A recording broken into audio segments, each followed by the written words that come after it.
Everyone. पहा, व्यायामाचे फायदे आणि व्यायामा अगोदर केलेला वॉर्मअप हे का केला पाहिजे? ह्या गोष्टी आपल्याला फार गरजेचं आहे जाणून घेणं. प्रत्येकजण या धावपळीच्या जीवनामध्ये निरोगी जगण्यासाठी वेगळे-वेगळे व्यायाम करतात.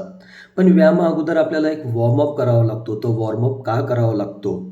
तर वॉर्मअप याच्यासाठी करावा लागतो, की पहा, बाहेरच्या तापमानाशी शरीराचे तापमान वाढवणे, हृदयाचे ठोके वाढवणे, नाडीचे ठोके वाढवणे. ज्या खेळासाठी आपण वॉर्मअप करत आहोत, त्या खेळावर स्नायूवर पडणारा ताण, शरीरावर बसणारे झटके सहजपणे सहन करता यावा म्हणून आपण वॉर्मअप करणं फार गरजेचं आहे.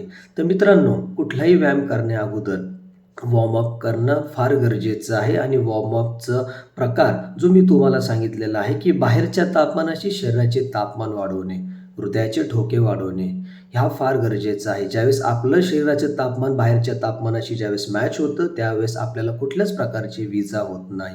Thank you.